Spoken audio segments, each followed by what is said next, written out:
Bonjour Fanny, Salut Justine.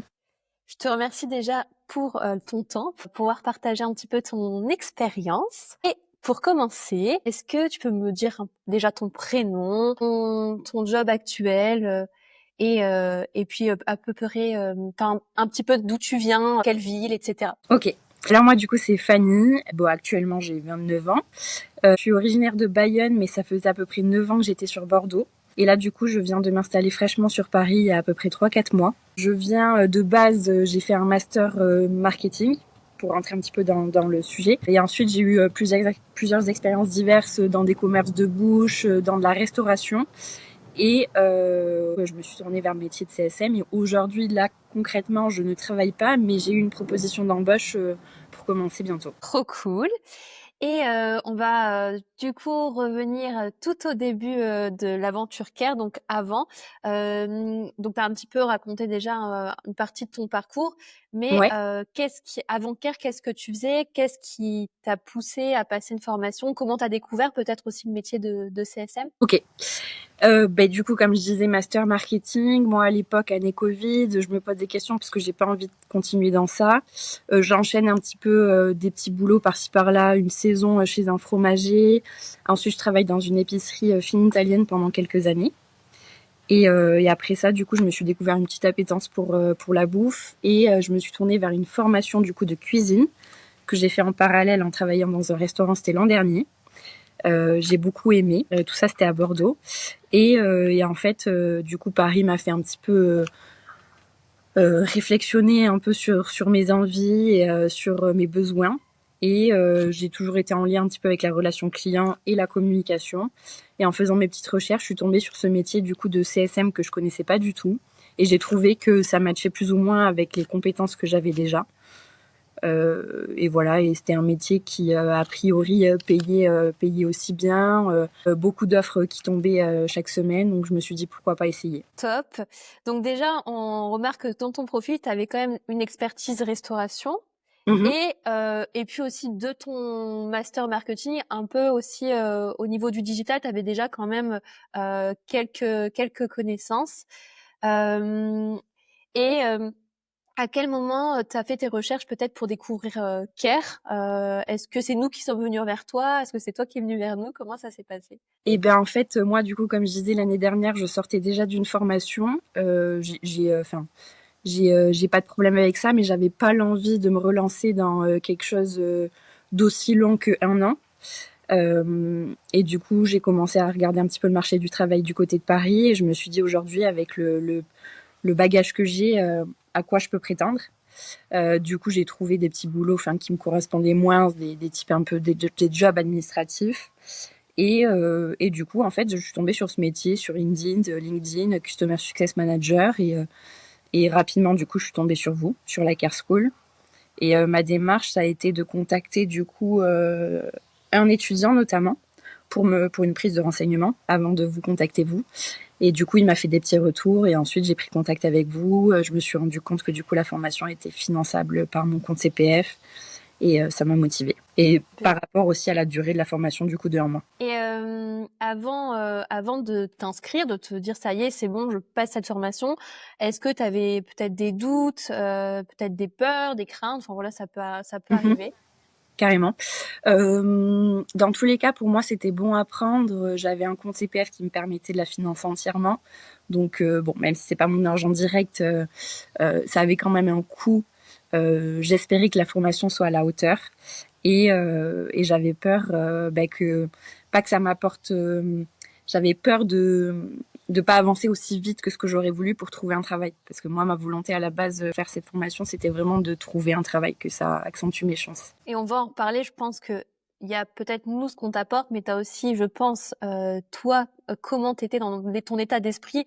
T'as quand même une personnalité assez fonceuse, donc de toute façon, on pourra en discuter, mais je pense que c'est le combo des deux qui a fait aussi peut-être que tu as eu ton offre à la fin. Mais donc, on va d'abord repasser un peu plus en revue Et ton Oui, dis-moi. Si je peux me permettre de rajouter un point, je me suis vraiment tournée vers Care parce que je galérais, que j'avais déjà commencé à postuler sur les métiers de CSM ou en amont, que ça faisait déjà 2 mois que je le faisais, j'étais à 5 candidatures à peu près par semaine, j'avais aucun retour ou des retours négatifs. Et je me suis rendu compte qu'en fait, il y avait beaucoup d'offres, mais aussi beaucoup de demandes. Et en moyenne, à peu près une centaine sur Paris de candidats par offre. Et je me suis dit comment me différencier. Et du coup, c'est pour ça aussi que je me suis tournée vers la formation. Donc ça, c'est intéressant. Tu avais déjà le mindset finalement, la motivation, elle était là. Tu savais, voilà, t'étais fonceuse, tu continues à postuler malgré les échecs. Est-ce que, pourquoi tu t'es inscrit? Qu'est-ce qui te manquait en fait? Tu t'es dit, là, je vais m'inscrire avec Care. Qu'est-ce que je veux en fait? Et du travail, du coup, notamment. J'avais pas conscience à l'époque, quand je me suis tournée vers ce job, je me disais que les compétences que j'avais déjà en communication et en relation client suffiraient à me permettre d'accéder à ce métier. Mais en fait, j'étais un peu à côté de la plaque parce que, post-formation, je me suis rendu compte que du coup, j'ai appris tous les process, le vocabulaire technique. Et je pense qu'on approfondira peut-être ça tout à l'heure aussi, mais du coup, la formation m'a clairement permis de me positionner d'une autre façon sur le marché et de mettre en avant du coup des termes qui sont nécessaires du coup dans ce domaine-là, enfin, de CSM. Eh ben, on peut y aller maintenant. Comment tu as vécu justement ces 4 semaines de formation, que ce soit le rythme, l'ambiance, peut-être aussi les autres personnes de ta promo, les intervenants, enfin bref, l'entièreté. Ouais. Du coup, de base aussi, j'ai oublié de dire que j'avais peur parce que c'était une formation en distanciel et que c'était quelque chose que j'avais jamais fait. Au final, ça s'est super bien passé. Je pense aussi parce que c'est court. Enfin, je me verrais pas faire ça sur plusieurs mois. Au niveau du rythme, c'était au final très intense. J'en ai fait des formations, mais là, vu que c'est court, c'est assez condensé.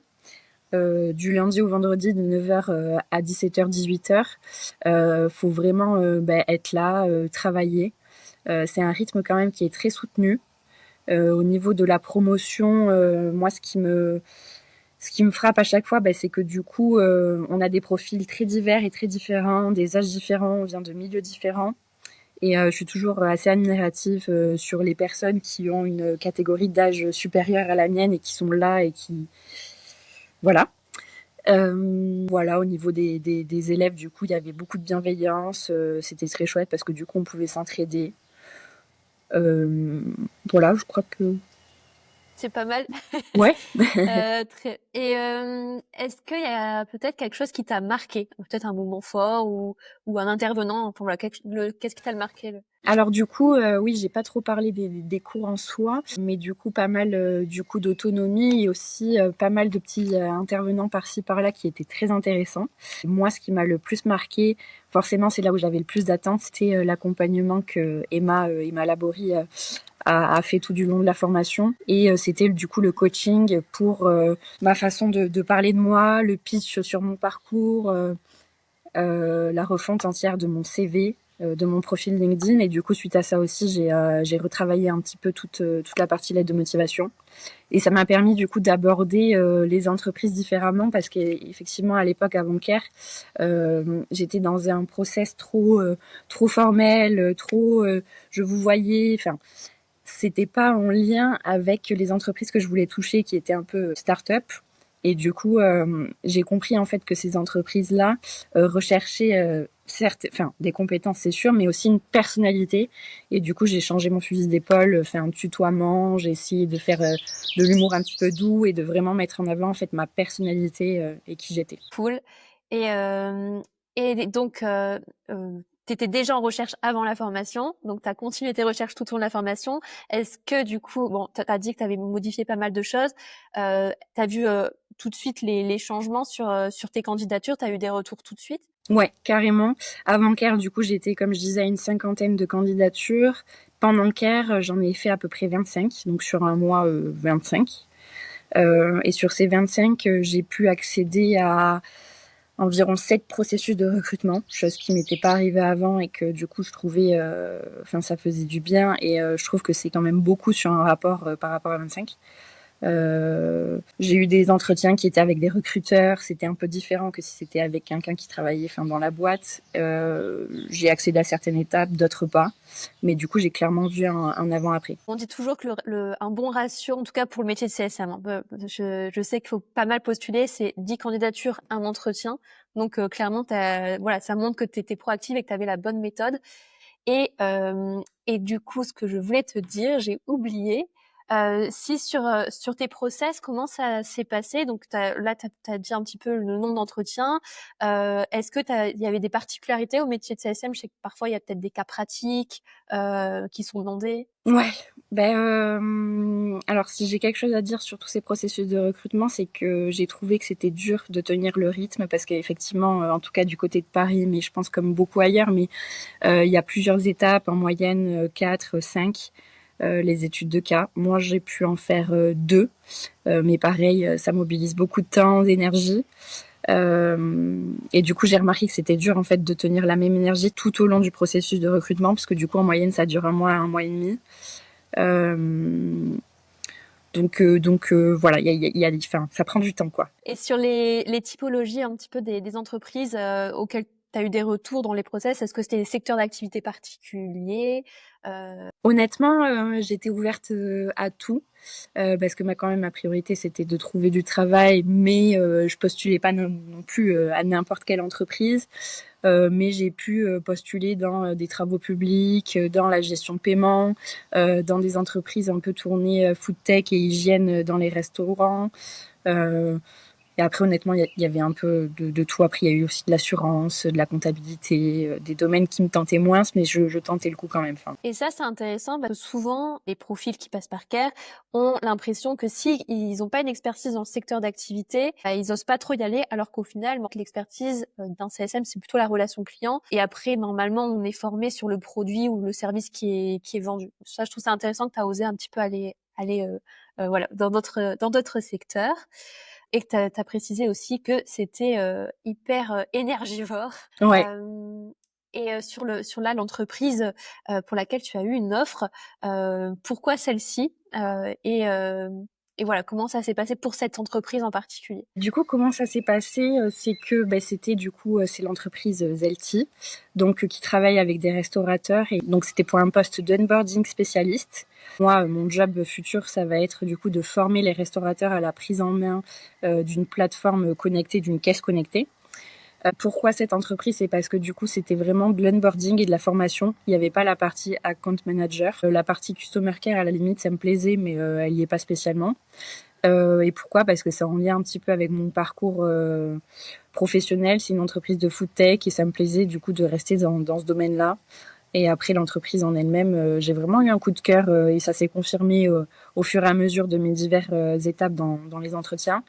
Voilà, le bien-être des salariés a l'air d'être important. Il y avait des avantages qui me plaisaient, un salaire aussi.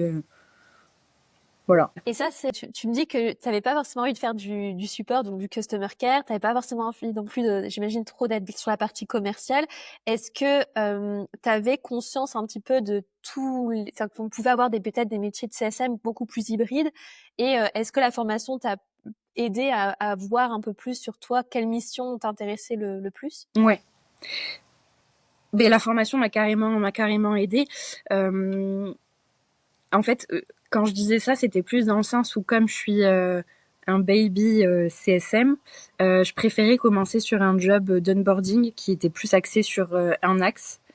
Parce que du coup, j'étais en lien aussi avec un autre processus de recrutement qui avait du coup ces 3 axes onboarding, account manager et customer care. Et du coup, pour moi, c'est davantage forcément de responsabilité et je préférerais accéder à ce type de poste dans le futur. Enfin, voilà. Voilà. Mais du coup, la formation m'a clairement ouvert ouvert les yeux sur le fait que c'était plus moi de l'onboarding et du customer care que de la compte manager. Top. Et bon, là, comme tu étais active, ça a été très rapide finalement. Je crois que tu as eu quasiment l'offre à la fin de ta formation. Je crois que c'était Ouais, quelques jours c'est après. Hein. exactement une semaine après la fin de la formation. Du coup, j'ai eu la proposition. Donc, ça s'est fait très rapidement. Mais parce que j'ai jamais arrêté de postuler, parce que des fois, je me prenais des petits temps off pendant la formation pour continuer aussi, parce que ça prend du coup du temps. On peut pas être aussi sur tous les fronts. C'était aussi ma priorité. Il y avait la formation, mais je continue en parallèle de postuler beaucoup. Super. Et est-ce que tu as des conseils à donner vraiment là sur la partie process tu penses qu'est-ce qui a fait la différence pour toi? Qu'est-ce qui a fait la différence pour moi? Du coup, je pense que c'est clairement le fait que j'ai tout le temps été proactive, que j'ai jamais arrêté de postuler. Je sais que c'est assez dur parce que des fois on accède, des fois on accède même pas. Mais quand on a une touche pour un entretien, ça le fait pas et on se projette et on est déçu. Il y a un moment de digestion, ça dure 2 jours, faut s'y remettre. Mais faut rien lâcher, quoi. Des fois on voit pas le bout du tunnel parce qu'on est dans le truc et qu'on trouve que ça prend du temps, mais c'est connu, quoi. Enfin, la persévérance finit toujours par payer. Et du coup, le premier conseil, c'est vraiment ça, c'est beaucoup postuler et même pas se fermer à des entreprises qui nous intéressent pas forcément. Enfin, faut y aller. Voilà pour mon premier conseil. Deuxième conseil, du coup, comme je disais tout à l'heure, c'est essayer vraiment de mettre en avant notre personnalité. Plus que nos compétences, même si forcément c'est très intéressant, mais voilà. Mais c'est un trop bon point parce que souvent, quand on a les nouveaux inscrits à la formation, ils vont avoir peur de peut-être pas connaître certains outils ou certaines compétences. On essaie au maximum de donner. Après, comme tu l'as dit, 1 mois, c'est court, donc on donne le maximum. Mais ce qui va aussi beaucoup jouer, tu as raison, c'est la personnalité. Même toi, je pense que tu as choisi aussi cette entreprise parce que tu sentais que ça passait bien peut-être avec les personnes que tu as eues en entretien. Et vice-versa, les recruteurs vont chercher aussi quelqu'un qui va bien s'entendre avec l'équipe et avec qui ils vont vouloir travailler tous les jours. Et Et si j'ai ouais, un petit point, pardon, à vraiment aussi mettre en avant, c'est ne jamais oublier que c'est donnant-donnant et que autant on apporte nous à l'entreprise et qu'elle aussi nous apporte, mais ne pas se placer. Enfin, faut se placer aussi d'égal à égal. Il faut être là et voilà. top, c'est un très bon conseil. Merci. Et par rapport du coup à la formation CARE, est-ce que t'aurais des conseils peut-être sur quelqu'un qui hésiterait à se lancer, qui serait intéressé par la formation, mais qui aurait peut-être des peurs, voilà. Du coup, si vous hésitez, n'hésitez plus parce que du coup, cette formation, pour ma part, en tout cas, chaque expérience est différente, mais elle a marqué un tournant pour moi. Elle a rempli l'objectif. Mon objectif, c'était qu'elle accroît mes chances de trouver un travail IK.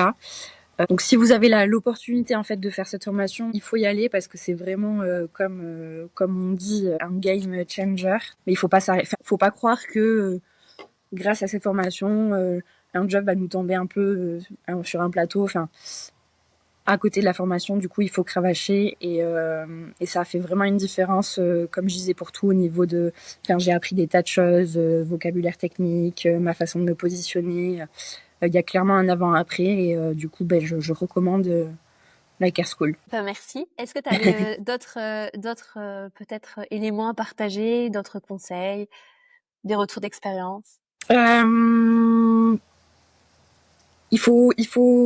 déjà, il faut travailler c'est court. Moi, des fois, j'étais pas à la page, je finissais toujours par rattraper ça, mais en fait, faut s'entraîner. Par rapport aux entretiens aussi, c'est pareil, il faut s'entraîner, il faut vraiment bien construire son pitch pour bien parler. Euh, moi, ce que j'ai remarqué, notamment du coup, l'entreprise Zelti, mon processus de recrutement, du coup, ça s'est fait en 3 étapes. J'avais pas de cas pratique. J'avais un premier entretien téléphonique, un deuxième entretien physique et une dernière étape un peu culture fit avec normalement la responsable ressources humaines, mais là c'était le directeur qui était là avec l'alternante RH. Et c'était la première fois que je faisais un entretien comme ça de valeur.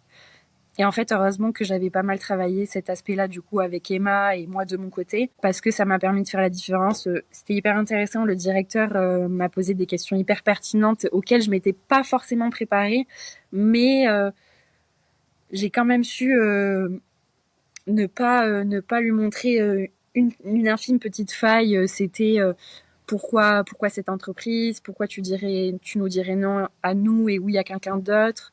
Dans tes expériences passées, pourquoi un collaborateur n'aurait plus envie de travailler avec toi. Ok, pour toi, Paris, c'est une nouvelle vie, CSM, c'est un nouveau job, tout est nouveau pour toi. Imagine, tu commences avec nous et ça te plaît pas. Qu'est-ce qu'on fait? Enfin, des trucs vraiment qui te poussent dans les retranchements. Donc, il faut vraiment s'entraîner. Voilà. Ouais, en fait, quand tu as préparé tes réponses, normalement, tu pas de piège. Non, C'est ouais, ça. c'est ça, exactement. Et je trouve aussi intéressant, tu es quand même jeune, tu as moins de 30 ans, on le voit que les process de recrutement ont quand même énormément changé et même en fait sur, comment on nous a, on nous a pas formés, mais même quand j'imagine quand tu as passé ton master et cetera, on avait une idée de ce que pouvait être un recrutement, mais en start-up c'est différent, et surtout pour le métier de CSM. Et là tu le dis clairement, on va aussi beaucoup tester les qualités humaines, la gestion du stress, les questionnements qu'on peut avoir. Donc Ouais, c'est carrément. trop cool que tu puisses partager ça. Bah écoute, j'ai pas d'autres questions. Je sais pas si tu avais d'autres choses à ajouter. Non, je pense qu'on a fait le tour. On a fait le tour. Trop bien. Bah merci encore pour ton temps. Merci à toi.